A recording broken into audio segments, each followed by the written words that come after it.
আসসালামু আলাইকুম রহমতুল্লাহি ওয়া বারাকাতুহু। আমাদের একজন ভাই, ভাইয়ের পোস্টের ধরনটি দেখে মনে হচ্ছে ভাই কোনো মুসলিম নন, হতে পারেন তিনি কোনো নাস্তিক কিংবা অন্য ধর্মাবলম্বী। তার নামটি উল্লেখ নেই এখানে, KKKKE7Z এইরকম নামটি রয়েছে। যাই হোক, আমি মূল পোস্টে চলে যাচ্ছি। আমার একটা প্রশ্ন যে ইসলাম ধর্ম যদি সত্য ধর্ম বা পৃথিবীর সব ধর্মের চেয়ে যদি ভালো ধর্ম হয়, তাহলে অন্ধের মতো বিশ্বাস করতে হবে কেন? যাচাই করার সুযোগ নাই কেন? যদি ভালো হয় যুক্তি দিয়ে দেখলে সমস্যা কি? সরি, প্রশ্নটা করার জন্য শুধু জানার জন্য বললাম। দেখুন, আপনি ভাই জানার জন্য বলেছেন না কি জন্য বলেছেন সেটা আপনি ভালো জানেন। তবে আপনার যে বক্তব্য সেটি মূলত প্রশ্ন ছিল না। প্রশ্ন থাকলেও প্রশ্নর চাইতে অধিক মূল্যায়ন পেয়েছে আপনার মন্তব্য, এবং আপনার প্রশ্নের প্রথমেই আপনি একটি ভুল মন্তব্য দিয়ে শুরু করেছেন। আহ, আপনার প্রশ্নের মূলত কয়েকটি মন্তব্য আপনি উল্লেখ করেছেন এবং প্রত্যেকটি মন্তব্যই আপনার ভুল ছিল। যাকে এটা হতে পারে আপনার জানার ভুল, অনিচ্ছাকৃত ভুলও হতে পারে। আমরা অনিচ্ছাকৃত ভুল ধরে নিই, প্রশ্নটির উত্তর দেওয়ার চেষ্টা করছি। প্রথম মন্তব্য আপনার ছিল, আহ, যদি ইসলাম ধর্ম পৃথিবীর সবচেয়ে সেরা ধর্ম হয়, তাহলে যদি ভালো ধর্ম হয় বা সেরা ধর্ম হয়, তাহলে অন্ধের মতো বিশ্বাস করতে হবে কেন? দেখুন, আপনি প্রথমে বললেন যে ইসলাম হচ্ছে সর্বশ্রেষ্ঠ ধর্ম বা সবচেয়ে ভালো ধর্ম যদি হয় আর কি। দেখুন, ইসলাম সর্বশ্রেষ্ঠ ধর্ম এই কথাটি হচ্ছে একটি ভুল। ইসলাম সবচেয়ে ভালো ধর্ম এই কথাটি হচ্ছে একটি ভুল কথা। কেননা দেখুন, ছাত্র যদি ক্লাসে একজন হয় তাহলে কিন্তু তার সর্বশ্রেষ্ঠ হবার কোনো যৌক্তিকতা থাকে না, কোনো সুযোগ থাকে না। মহান আল্লাহ পবিত্র কোরআন মাজিদে বলছেন, ইন্না দীনা ইনদাল্লাহিল ইসলাম, আমার কাছে একমাত্র গ্রহণযোগ্য জীবন বিধান হচ্ছে ইসলাম। তাহলে এখানে আপনার ভাষায় যেটা ধর্ম, আমাদের ভাষায় যেটি জীবন বিধান, সেটি কিন্তু একটি। সুতরাং এখানে আপনি যদি বলেন, আমাদের অনেক মুসলিম ভাইয়েরাও এটা বোঝেন না, অনেক সময় বলে ফেলেন যে ইসলাম সর্বশ্রেষ্ঠ ধর্ম নাকি নিকৃষ্ট ধর্ম, তখন তারা উত্তরে বলেন ইসলাম সর্বশ্রেষ্ঠ ধর্ম। আপনাদের উদ্দেশ্যেও বলছি, প্রিয় মুসলিম ভাইয়েরা, ইসলাম সর্বশ্রেষ্ঠ ধর্ম নয়। কারণ ইসলামকে যদি আপনি সর্বশ্রেষ্ঠ ধর্ম বলেন, তাহলে আপনি কিন্তু পরোক্ষভাবে অন্যান্য ধর্মগুলোকে প্রমোট করছেন, যে অন্যান্য ধর্মগুলো ঠিক আছে, অন্যান্য ধর্মগুলোর নীতি, প্রিন্সিপালস, ফান্ডামেন্টাল বিষয়গুলো কিন্তু ঠিক আছে, সেক্ষেত্রে ইসলাম এগিয়ে আছে। কিন্তু পবিত্র কোরআন আমাদেরকে এমনটা বলছে না। পবিত্র কোরআন বলছে, ইন্না দীনা ইনদাল্লাহিল ইসলাম, আমার কাছে একমাত্র গ্রহণযোগ্য জীবন ব্যবস্থা হচ্ছে ইসলাম। এরপর আসুন, আপনার প্রশ্নে যে দ্বিতীয় মন্তব্যটি করেছেন, তাহলে অন্ধের মতো বিশ্বাস করতে হবে কেন? যাচাই করার সুযোগ নাই কেন? ভাই, আপনাকে যাচাই করতে কে বাধা দিয়েছে? আমি একজন মুসলিম পরিবারে জন্মগ্রহণ করেছি এবং আমি ইন্টারমিডিয়েট পাশ করার পর যখন প্রথম যৌবনে আমি পদার্পণ করি, তখন আমি বাইবেল পড়েছি, গীতা পড়েছি, পাশাপাশি কোরআন এবং সহিহ হাদিস গ্রন্থগুলো পড়েছি, বিভিন্ন ধর্মগ্রন্থ পাঠ করে আমি সত্য দিন ইসলামকে বেছে নিয়েছি। এক্ষেত্রে কিন্তু আমাকে আমার পরিবার থেকে, আমার ফ্রেন্ড সার্কেল থেকে, আমার প্রিয় মানুষদের কাছ থেকে কিংবা এলাকাবাসীর কাছ থেকে কোনো বাধার সম্মুখীন হতে হয়নি। আমি তো যাচাই বাছাই করেই ইসলামকে একমাত্র দিন হিসেবে গ্রহণ করেছি এবং সর্বত্র চেষ্টায় নিয়োজিত আছি কিভাবে একজন ভালো মুসলিম হওয়া যায়। দেখুন, আপনি আপনার প্রশ্নে বারবার ইসলামকে ধর্ম বলছেন। আমি ব্যক্তিগতভাবে ইসলামকে কোনো ধর্ম মনে করি না। ইসলাম হচ্ছে একটি জীবন বিধান। এখন আপনি যদি প্রশ্ন করেন যে জীবন বিধান আর ধর্মের মধ্যে পার্থক্য কি, আপনারা কিভাবে মূল্যায়ন করেন এটা আপনাদের বিষয়। আমি আমার মতো করে মূল্যায়ন করছি। আমি আমার এই এক জীবনে যেটা ইসলাম সম্পর্কে বুঝতে পেরেছি, গবেষণা করে, পড়াশোনা করে জানতে পেরেছি, সেটা হচ্ছে ইসলাম কোনো গতানুগতিক ধর্ম নয়। কেননা প্রত্যেকটি ধর্ম ভালো ভালো কথা বলে থাকে, তাদের ধর্মগ্রন্থগুলোতে ভালো ভালো কথার উল্লেখ রয়েছে, কিন্তু একমাত্র ইসলাম ধর্মই আপনাকে ভালো ভালো কথা বলার পাশাপাশি ওই জায়গাটায় নিয়ে যাবে, ওই জায়গায় নিয়ে যাওয়ার পথ নির্দেশনা দিবে যেখানে সেই ভালো কথাগুলো প্রতিষ্ঠিত করা যায়।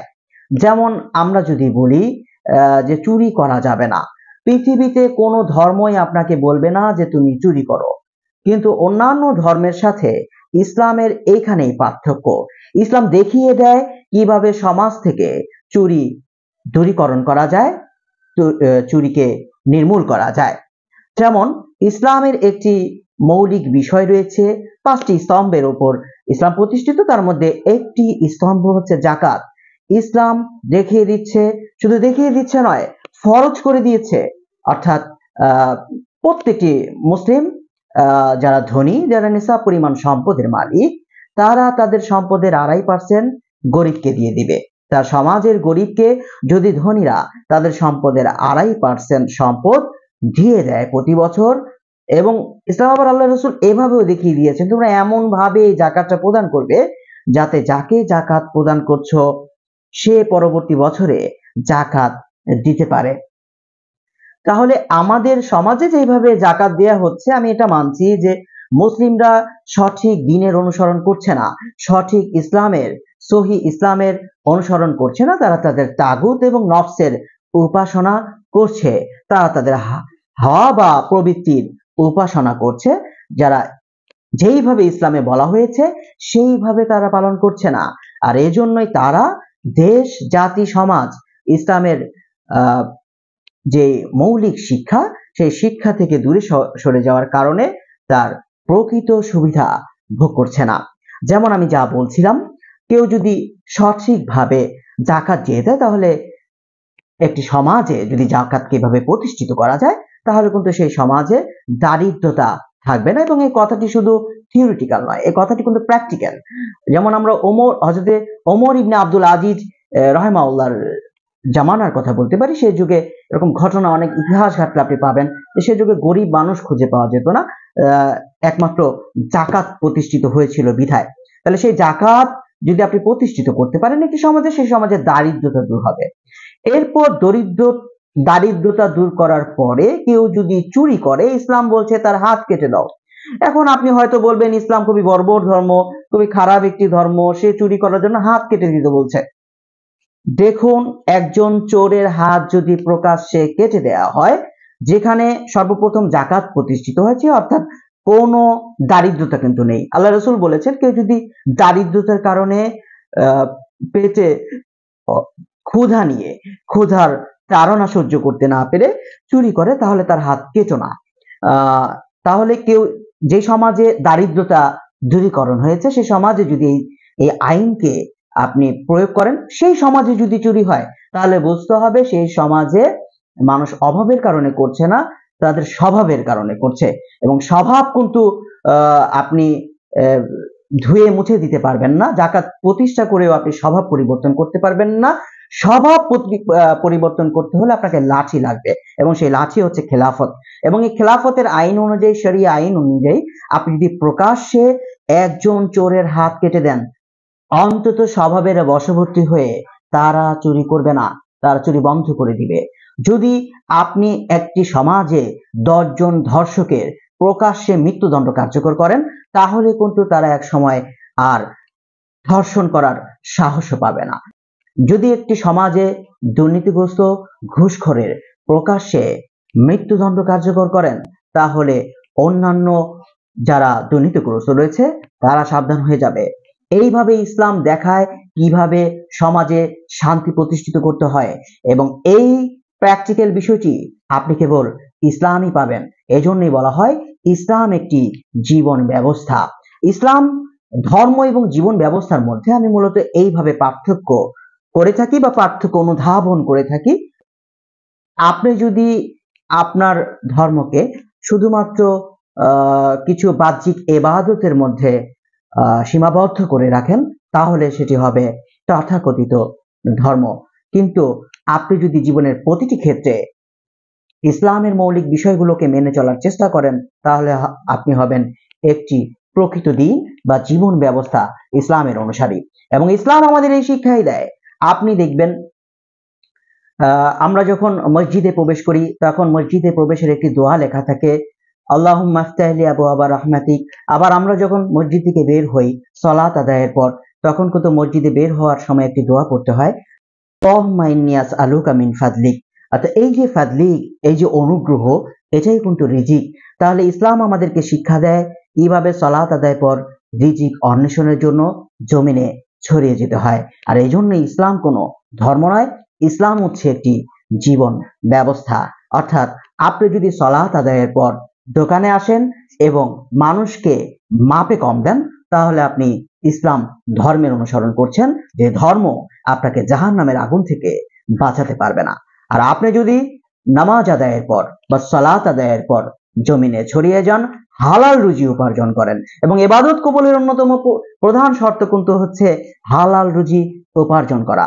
আপনি যদি হালাল রুজি উপার্জন করেন এবং সেই হালাল রুজি উপার্জনের পর সেই অর্থ দিয়ে কেনা রিজিক ভক্ষণ করে ইবাদত করেন, তাহলে আপনার ইবাদত কবুল হবে।